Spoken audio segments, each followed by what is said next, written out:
Hello everyone, नमस्ते। My name is Bhavdeep Patidar. मैं आप सभी का स्वागत करता हूं नेविगेट इंस्टीट्यूट पर।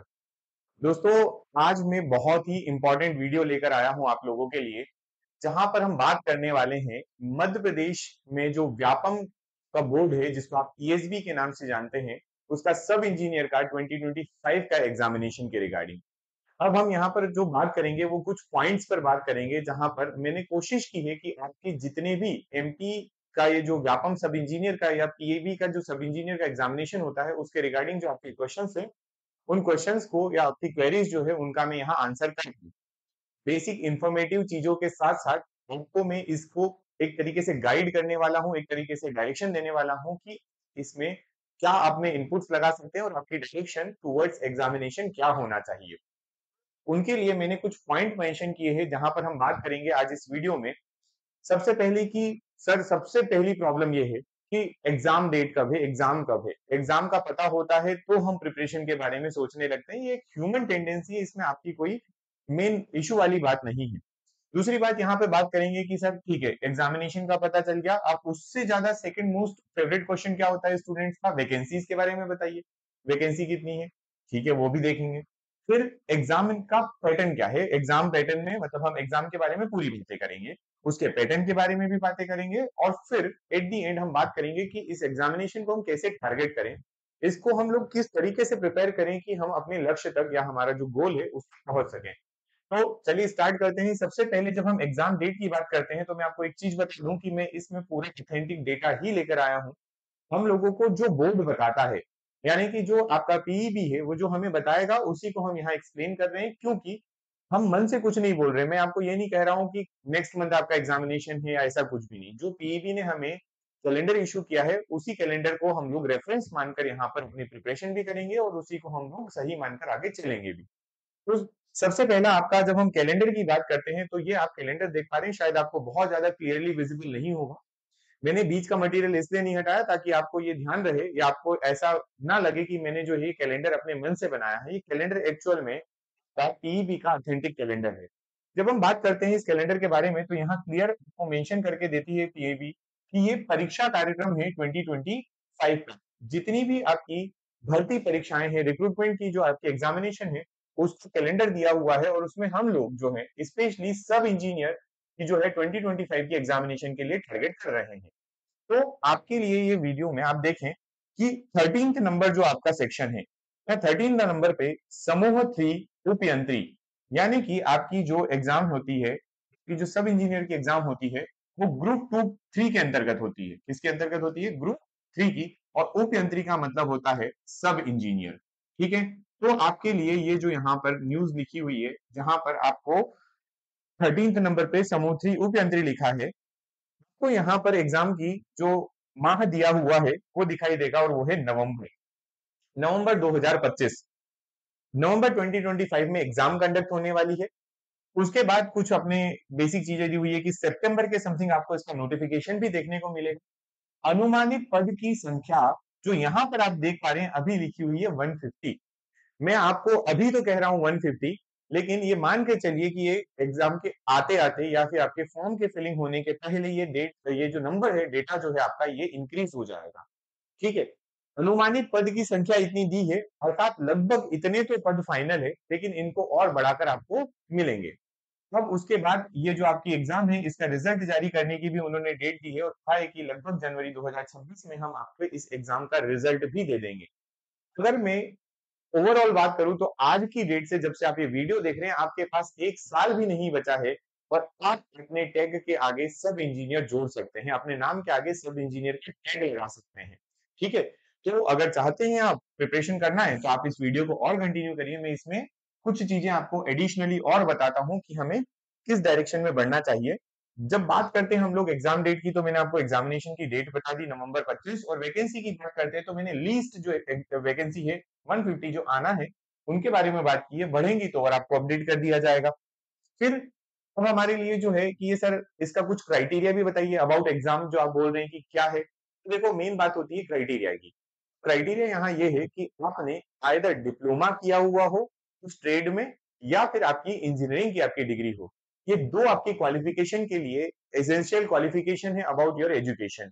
हम बात करते हैं कि जो स्टूडेंट ने 10+2 जो होता है आपका उसको पास किया है ना, उसने पास किया है और उसके साथ में उसने डिप्लोमा किया है। आप देखें यहाँ पर लिखा हुआ है क्लियरली, यानी कि एग्जाम जो है वो डिप्लोमा होल्डर्स स्टूडेंट जो होते हैं उनके लिए भी है। और बीई बीटेक, ये जो आपका 4 ईयर डिग्री जो होती है बीई बीटेक की, वो किया हो इन रिस्पेक्टिव डिसिप्लिन का मतलब क्या होता है कि अगर एग्जामिनेशन में या आपके जो वैकेंसी जो डिक्लेयर होती है उसमें सिविल की सबसे ज्यादा वैकेंसीज आती हैं, तो आपका डिप्लोमा या जो बीई बीटेक है वो सिविल में किया हुआ होना चाहिए।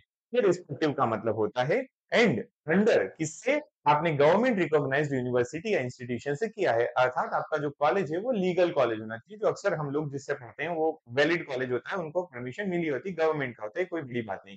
हाँ, लेकिन ये दो बातें हैं, डिप्लोमा प्लस बीई बीटेक वाले स्टूडेंट यहाँ एलिजिबल होंगे। तो ये एजुकेशन का क्वालिफिकेशन मैंने आपको बताया। सेकंड पॉइंट सर, कब हम दे सकते हैं एग्जाम? तो मिनिमम एज की जब बात करते हैं तो मिनिमम एज 18 ईयर है, और जब मैक्सिमम की बात करते हैं तो आपको 50 ईयर्स मिलती है। इसका मतलब आपको एक wide range of age gap यहाँ पर मिलता है या ग्रुप मिलता है। 18 ईयर अबव प्लस 14 ईयर से कम अगर होते हैं तो आप ये एग्जामिनेशन दे सकते हैं। और ये सारी बातें जनरल के लिए लिखी है। एज रिलैक्सेशन के बारे में जो आयोग है आपका, ये जब एग्जामिनेशन के लिए नोटिस इश्यू करता है उसमें एज रिलैक्सेशन के पॉइंट्स वो बिल्कुल मेंशन करके देता है, तो वहां से भी आप चेक कर सकते हैं। ठीक है ये बात।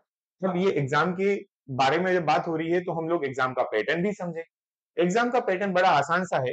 आपको 200 क्वेश्चंस आपके पेपर में मिलेंगे, चाहे आप किसी भी ट्रेड से हैं, चाहे आप मैकेनिकल से हैं, चाहे आप सिविल से हैं, चाहे आप इलेक्ट्रिकल से हैं, तो 200 क्वेश्चंस मिलेंगे। 1 मार्क फॉर ईच क्वेश्चन, है ना। ईच क्वेश्चन के लिए आपके पास 1 नंबर होगा। और यहाँ पर एक अच्छी चीज ये है, there is no negative marking, यहाँ पर कोई भी नेगेटिव मार्किंग नहीं है। ठीक है। अब यहाँ पर होता है आपको ये पेपर दो पार्ट्स में, और वो दो पार्ट कौन से होते हैं, तो इन जनरल हम उन्हें part A and part B कहते हैं। और पार्ट ए जो है वो आप यहाँ देख पा रहे हैं कि पार्ट ए आपका जनरल नॉलेज या जनरल एप्टीट्यूड का होता है, जिसमें आपको 7 सब्जेक्ट के अंदर क्वेश्चन पूछे जाते हैं। उन 7 सब्जेक्ट की डिटेल भी मैं यहाँ करूंगा। वहीं पार्ट बी की जब हम बात करते हैं, पार्ट बी जो है वो आपका डोमेन स्पेसिफिक सब्जेक्ट होता है। जैसा हमने कहा कि अगर मैं सिविल से हूं तो सिविल का जो स्टूडेंट होगा वो इसमें अप्लाई कर पाएगा, मैकेनिकल का मैकेनिकल में, तो उसी से रिलेटेड उससे क्वेश्चन पेपर में पूछे जाएंगे। एग्जाम टाइम की बात करें तो आपको 3 आवर्स मिलते हैं टू अटेम्प्ट 200 क्वेश्चंस, है ना। और नो नेगेटिव मार्किंग, जैसा कि आपको बताया, इसमें कोई भी नेगेटिव मार्किंग नहीं होती है। ये बेसिक क्राइटेरिया है हमारी इस एग्जाम का। अगर हम देखें कि इसमें आपके पार्ट ए और पार्ट बी के अंतर्गत कौन कौन से सब्जेक्ट आते हैं, तो देखिए, पार्ट ए जो है वो आपका जनरल एप्टीट्यूड है, जिसमें आपसे जो है हिंदी, इंग्लिश यानी English Hindi science, general knowledge, computer, mathematics and reasoning ability पूछी जाती है। ये आपके पास टोटल 7 सब्जेक्ट्स हो गए, है ना, जो आपका जनरल एप्टीट्यूड के अंतर्गत आ रहे हैं।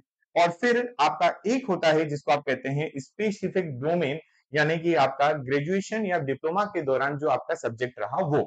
ठीक है ये बात। क्वेश्चन के नंबर की बात करें तो पार्ट ए और part B both contains 100 questions and same marks, मतलब 100 मार्क्स के ही आपके ये दोनों सेक्शन भी होते हैं। अब सर अगर 100 मार्क्स का ये सेक्शन पार्ट ए है और 100 मार्क्स का ही पार्ट बी है, तो क्या इनका कोई क्लासिफिकेशन होता है? तो यस, ये है आपका पार्ट ए का क्लासिफिकेशन, जिसमें को हर सब्जेक्ट से रिलेटेड जो है 14 to 16 क्वेश्चन आपको देखने को मिलेंगे। देखो, इन जनरल 14 क्वेश्चन तो सभी में होंगे ही होंगे। आपके पास 7 जो है वो टोटल सेक्शंस हैं, तो आपको 98 क्वेश्चंस यहाँ से मिलेंगे। प्लस आप इसमें ऐड कर दोगे 2 क्वेश्चन और, तो आपके पास 100 क्वेश्चंस हो जाएंगे। और ये 2 क्वेश्चन कभी कभार जीके से ज्यादा पूछ लिए जाते हैं, कभी मैथ से ज्यादा पूछता है, कभी आपको कंप्यूटर से ज्यादा पूछता है। ऐसा कोई फिक्स नहीं होता है, इसीलिए मैंने कहा इन जनरल आपको 14 to 16 क्वेश्चन के लिए प्रिपेयर करना है। ठीक है।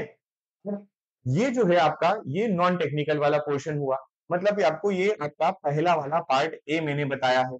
जब हम इसी तरीके से पार्ट बी की बात करते हैं तो यहाँ ध्यान दें कि पार्ट बी के अंतर्गत जो भी आपका स्पेसिफिक डोमेन होता है उसकी आपको एग्जाम देना होती है, उससे रिलेटेड आपसे क्वेश्चन पूछते हैं। तो जैसे मैंने यहाँ लिखा है कि हमारा पार्ट बी जो है किससे रिलेट करेगा, तो वो इंजीनियरिंग या स्पेसिफिक डोमेन के सब्जेक्ट्स होते हैं। लाइक मैकेनिकल इंजीनियरिंग होगी तो आपको 100 क्वेश्चन तो नंबर ऑफ क्वेश्चन सेम ही होंगे। सिविल इंजीनियरिंग के अगर आप स्टूडेंट हैं तो आपको यहाँ पर 100 क्वेश्चन, और इलेक्ट्रिकल इंजीनियरिंग के आप क्वेश्चन स्टूडेंट हैं, आपको 100 क्वेश्चन इसके भी मिलेंगे। तो आपको 100 क्वेश्चन पार्ट ए से करना है, पार्ट बी से आपको 100 क्वेश्चन लेना है। वहीं पर अब एक और इम्पॉर्टेंट कि हमारी जो प्रिपरेशन है वही हमें सक्सेस तक ले जाती है। ये बात आप सभी जानते हैं। Very basic code, success leads या needs preparation, leads to preparation, या preparation leads to success and success needs preparation. तो कैसे प्रिपेयर करें सर? क्वेश्चन मार्क प्रिपेयर हो रहा है आपके सामने कि हम इसको प्रिपेयर कैसे करें। तो there are two kind of students, ठीक है। यहाँ पर दो तरीके के स्टूडेंट्स हो सकते हैं। एक होंगे जिन्हें कुछ थोड़ा नॉलेज है प्लस वो सेल्फ स्टडी करना चाहते हैं, ठीक है। और दूसरे स्टूडेंट होंगे जो किसी की हेल्प लेना चाहते हैं या विद अस, मतलब वो जो प्रिपरेशन करना चाहते हैं वो हमारे साथ करना चाहते हैं। तो आपको मैं यहाँ बता दूं कि मैं पहले आपको सेल्फ स्टडी वाले जो स्टूडेंट्स हैं उनके लिए कुछ एक बुक लिस्ट लेकर आया हूं। अगर आप सेल्फ स्टडी में बिलीव करते हैं या आप सेल्फ स्टडी करना चाहते हैं, आप लोगों के लिए यहाँ पर कंप्लीट बुक लिस्ट मिलेंगी, ठीक है। और वो बुक लिस्ट है आपके पास, ये book list for self preparation. आप देखेंगे कि जीके वाले सेक्शन में सबसे ज्यादा वेटेज जो है वो एमपी जीके का होता है। इसलिए एमपी जीके की बुक्स में आप देख सकते हैं, एक मार्केट में आपको परीक्षा धाम के नाम की बुक मिलती है, एक आपकी मध्य प्रदेश का द ग्रंथम मिलती है जो तथ्यवान इशू करता है, एक आपकी पुणेकर की बुक होती है जिसका स्पेसिफिक अगर आप चाहें तो आप ऑब्जेक्टिव वाला जो एडिशन है, वस्तुनिष्ठ वाला है, जो उसको प्रेफर कर सकते हैं यहाँ पर। और एक आपका जनरल नॉलेज का, क्यों जनरल नॉलेज का क्यों ऐड किया सर आपने यहाँ पर? तो याद रखना, इस जनरल वाले सेक्शन में, या हम ये कहें इस सेक्शन में आपको एमपी जीके के साथ में जनरल नॉलेज में आपको इंडिया का जीके भी पूछा जाता है ना। ये बात ध्यान रखें, यहाँ पर जो जनरल नॉलेज आता है वो इंडिया का भी आता है। और इंडिया के जनरल नॉलेज के लिए आपको एक ऐसी बुक चाहिए जिसमें कंपाइलेशन हो of all the non technical subjects. तो वो आपकी एकमात्र ऐसी बुक मार्केट में अच्छी बुक अवेलेबल है, दैट इज लूसेंट। वहीं पर हम बात करते हैं हमारे सब्जेक्ट हिंदी की। हिंदी जो सबके लिए इतनी आसान नहीं हो सकती है, क्योंकि अगर आप इंजीनियरिंग बैकग्राउंड से आ रहे हैं तो इंजीनियरिंग बैकग्राउंड वाले जो स्टूडेंट होते हैं वो इंग्लिश में पढ़ते हैं, 4 साल उनके लगभग इंग्लिश में निकलते, तो हिंदी में उन्हें अपडेशन या हिंदी में उन्हें पढ़ने की काफी जरूरत होती है। तो यहाँ पर आप देखें लूसेंट की ही एक और बुक होती है जो हिंदी के लिए आती है, सामान्य हिंदी की, है ना। तो ये आप ले सकते हैं, या फिर एक सामान्य हिंदी की नालंदा द्वारा इशू बुक होती है, ये भी आप प्रिफर कर सकते हैं। वहीं हम बात करें अगला सब्जेक्ट जो कि साइंस है, विज्ञान, सामान्य विज्ञान की जब बात करते हैं तो लूसेंट की बुक इसके लिए रामबाण होती है।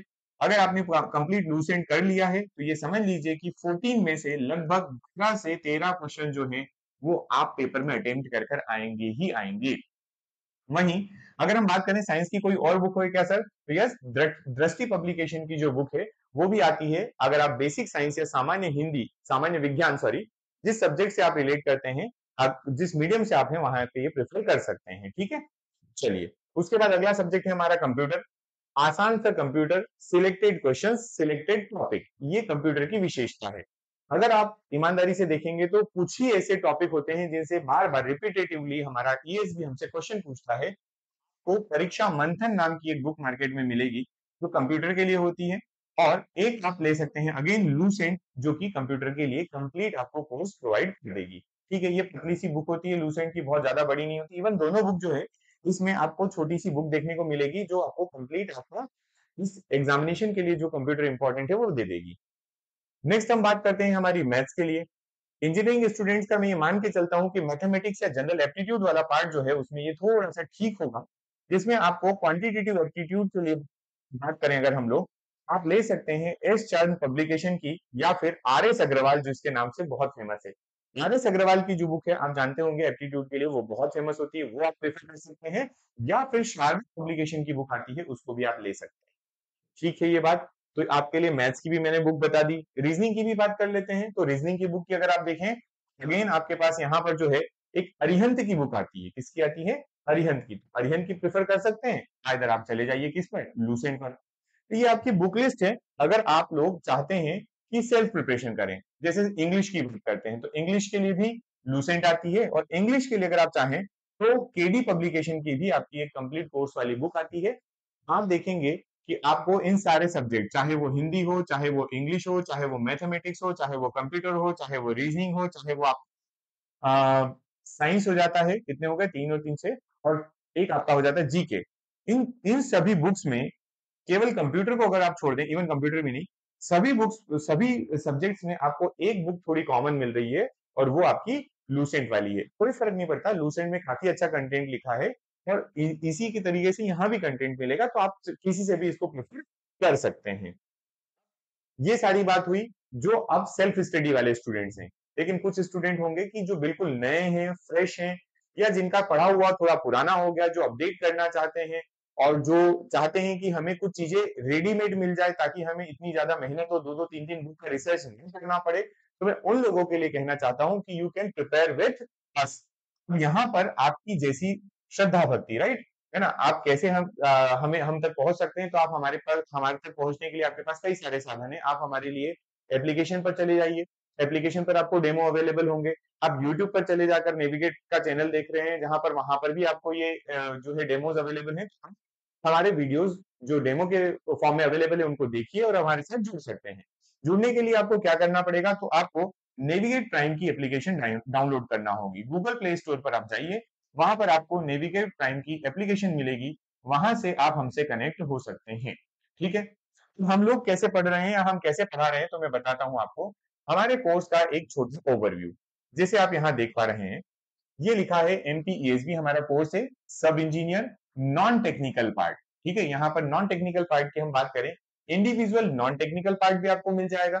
इंडिविजुअल अगर आप चाहते हैं कि टेक्निकल मिले या आप चाहते हैं कि कंप्लीट कोर्स लेना चाहते हैं, तो आपको जैसे हिंदी हो गया, इंग्लिश हो गया, मैथ्स है आपका, साइंस है, इसके नीचे एमपीजी के art and culture, current affairs, उसके और पार्ट साइंस हो गया आपका, तो सारे आपको ये जो है वो सारे के सारे सब्जेक्ट मिल जाएंगे नॉन टेक्निकल के। टोटल 7 सब्जेक्ट्स है ना, इवन आपको यहाँ पर 8 सब्जेक्ट्स मिलेंगे। चलिए मैं आपको क्लियर बता देता हूँ, आपको यहाँ पर 8 सब्जेक्ट्स मिलेंगे, क्योंकि यहाँ पर एमपी जीके भी आप देख पाएंगे और यहीं पर आपका जो है वो आपका जो करंट अफेयर के साथ में जो टोटल इंडिया का जीके है, कंप्लीट इंडिया का जीके है, वो भी एक अलग से फोल्डर मिलेगा। तो 7 की बजाय आपको यहाँ पे 8 सब्जेक्ट्स मिलेंगे। ठीक है, उसके बाद टेक्निकल की बात करें, तो टेक्निकल में देखिए व्यापम का जो हमारा कोर्स चल रहा है, जिसमें टेक्निकल सब्जेक्ट्स हम पढ़ा रहे हैं, तो टेक्निकल सब्जेक्ट्स की आपकी लिस्ट, जैसे सॉइल मैकेनिक्स का आपको कंप्लीट यहाँ पर वीडियो और साथ में आपको यहाँ पर पीडीएफ भी मिलेंगी।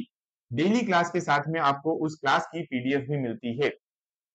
स्ट्रेंथ ऑफ मटेरियल सब्जेक्ट हो गया, सर्वेइंग हो गया, थ्योरी ऑफ स्ट्रक्चर हो गया, टॉस जिसको कहते हैं, हाईवे इंजीनियरिंग, इन्वायरमेंटल, सारी जितने भी सब्जेक्ट आपके आते हैं वो सिविल से रिलेटेड, वो आपके सारे सब्जेक्ट यहाँ अवेलेबल हैं। अच्छा, एक बात ये है कि जो नॉन टेक्निकल के स्टूडेंट हैं, चाहे आप सिविल से बिलोंग करते हैं, चाहे आप मैकेनिकल के स्टूडेंट्स हैं, चाहे आप इलेक्ट्रिकल के स्टूडेंट्स हैं, ठीक है, इन तीनों में से किसी भी ब्रांच के हैं, आप लोगों के लिए नॉन टेक्निकल बिल्कुल डिक्टो सेम रहने वाला है। आप चाहें तो आप किसी भी स्ट्रीम से बिलोंग करें, लेकिन आप ये नॉन टेक्निकल का परचेस कर सकते हैं। वहीं हम बात करें हमारे जो प्रिपरेशन में आपको जो ये कोर्स मिलेगा, वो आपको कुछ इस तरीके के थंबनेल के साथ मिलेगा। ठीक है, जब आप एप्लीकेशन पर जाएंगे तो वहां पर आपको एमपी सब इंजीनियरिंग, ये इंजीनियर का मिलेगा, 2025 का ये कोर्स है। ये आपको दोनों फॉर्म में मिलता है, लाइव एंड रिकॉर्डेड, यानी कि जो आपकी क्लासेस चल रही हैं वो लाइव क्लास चल रही हैं। लेकिन कुछ स्टूडेंट है, जैसे सर अभी आपने बताया कि आपने जो है सॉइल वाला पार्ट आपका ऑलमोस्ट कंप्लीट होने आया है, तो फिर हम उस सॉइल को कैसे पढ़ेंगे, तो वो आपको रिकॉर्डेड फॉर्म में भी मिल जाएगा।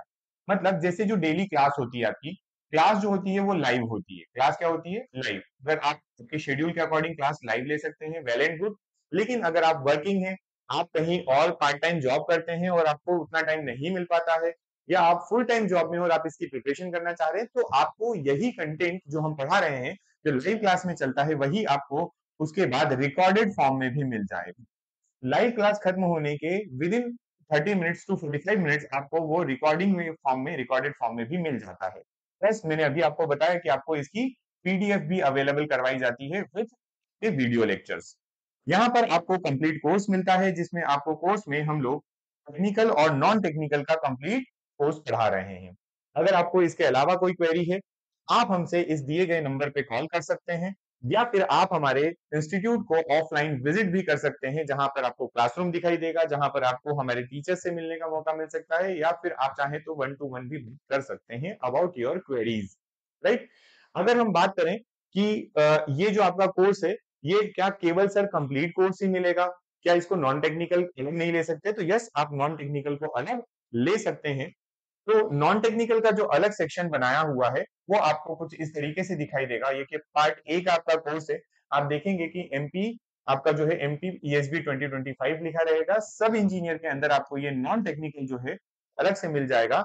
और ये जो नॉन टेक्निकल है इट इज वैलिड फॉर या अवेलेबल फॉर ऑल स्ट्रीम्स, मतलब ये सभी लोगों के लिए कॉमन होता है, इसलिए आपको मिलेगा। Again live and recorded form में होगा, आप कॉल करके हमसे बात कर सकते हैं और इस तरीके से आप अपनी जो प्रिपरेशन है उसको कर सकते हैं और आपका जो उद्देश्य है, आपका जो गोल है उसको आप अचीव कर सकते हैं। ठीक है, तो ये था आपका complete information about your exam, about pattern of exam and the preparation strategy. कैसे प्रिपरेशन कर सकते हैं, अगर आप कहेंगे तो मैं इस और कंप्लीट डिटेल वीडियो आपको बता दूंगा। प्लस अगर आप चाहते हैं तो हम इसका आपको टेक्निकल का भी डिटेल समझा सकते हैं। लेकिन अगर आप चाहें कि सर केवल नॉन टेक्निकल का बता दीजिए डिटेल, कैसे पढ़ें और क्या करें, किस डायरेक्शन में हम बढ़े, तो वो भी हम आपको बता देंगे। तो ये आपके लिए आज का वीडियो था, जो मैं आप कह रहा था कि आपके पास सफिशिएंट टाइम है, क्योंकि नवंबर में एग्जामिनेशन होने वाला है और अभी अप्रैल चल रहा है, तो आपके पास इतना सफिशिएंट टाइम है कि आप कंप्लीट प्रिपरेशन कर सकते हैं अगर आप आज तक अभी तक आपने कुछ भी प्रिपेयर नहीं किया है। ठीक है, थैंक यू सो मच।